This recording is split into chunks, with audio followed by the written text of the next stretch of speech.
It's a routine part of many parents' day, the school run. But for Jamie Amo, picking her son up comes with a particular sense of relief. She's a survivor of the 1999 Columbine High School shooting. Every day, the mother of three waits for this moment, when her children are safely back together at home. Watching her as a parent, you'd have no idea that she's still dealing with the trauma of what happened at her high school that day. Being in that auditorium and listening to what sounded like we're under some kind of attack, and it was that moment of, are they coming in here? How long is this going to go on for? Who's doing this? All of those questions started popping into my head, and yeah, I started to realize that something really horrifically bad was happening. 20 years later, Jamie's still haunted by the shooting and its aftermath. I remember walking with a friend. She was waiting to hear from her brother, but he was one of the ones that no one ever heard from him because he was killed in the library. And I always wished that I had done something besides try to lighten the mood, because I remember as we're walking, I was trying to make her smile because I knew she was worried. But in hindsight, I just wish, you didn't know. I didn't think it could possibly, there was no way her brother was going to be fine. Everyone I knew was going to be fine. At just 15, Jamie had never heard of post-traumatic stress disorder.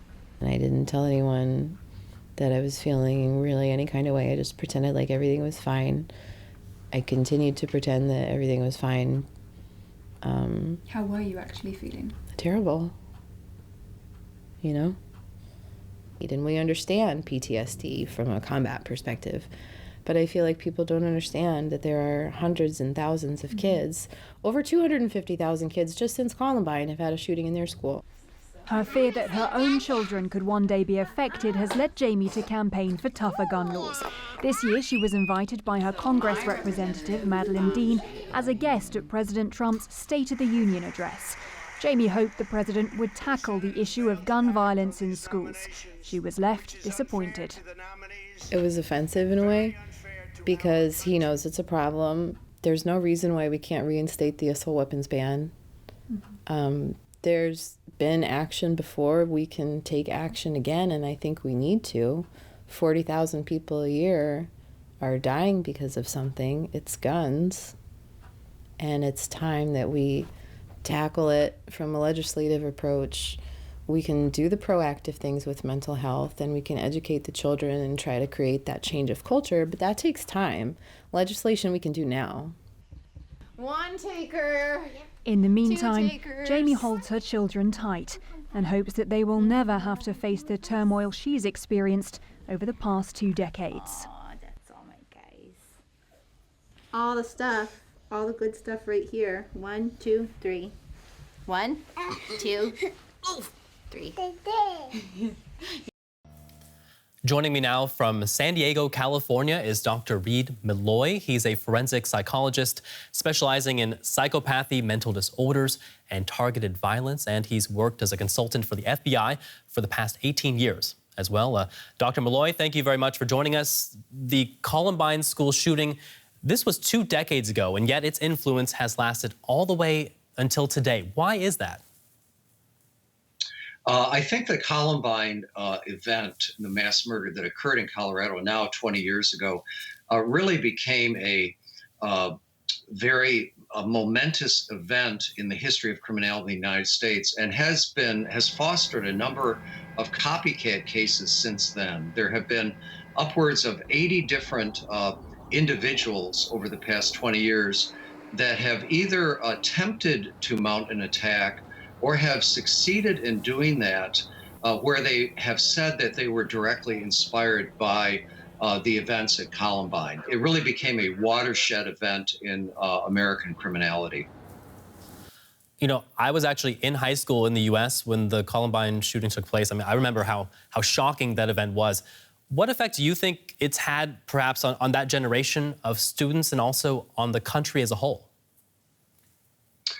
I think I think it's had a huge effect on the younger generation, and I think one of the markers for that is what happened following the Parkland attacks last year, where there was really an upsurge of young Americans very interested in changing the very easy access to high-powered weapons in the United States, which still is a huge problem. But this younger generation really grew up with Columbine as an event in their recent history, if not prior to when they were born. And in a sense, it normalized that school attacks could happen anytime, anywhere, although the reality is that school attacks are still very, very infrequent in the United States, despite the press coverage of such attacks. Nevertheless, of course, these are horrible events. And I think the younger generation, as demographics in the United States shift toward a younger population, we're going to see quite substantial changes in various ways that can keep people safer in the United States.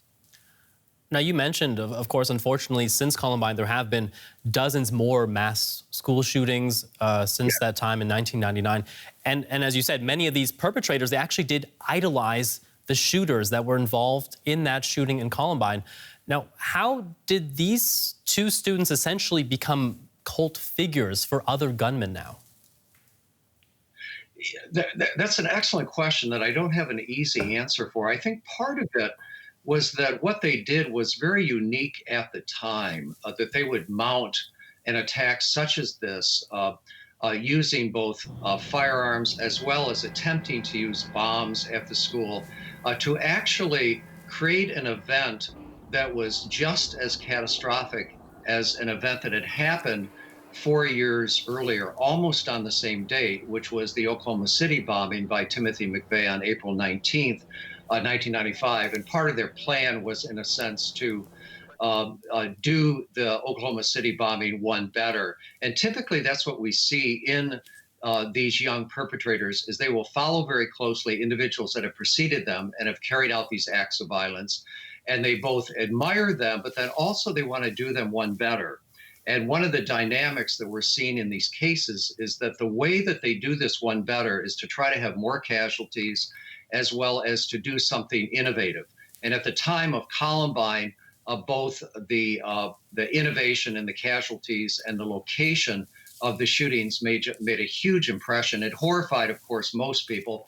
But for some, particularly adolescents and young adults, who felt very disenfranchised, who felt not a part of the fabric of their school or of their community, this became, in a sense, an anti-hero identification. And they were drawn to these figures, wanting to be like them, wanting to make a mark that otherwise they were not making in their own lives.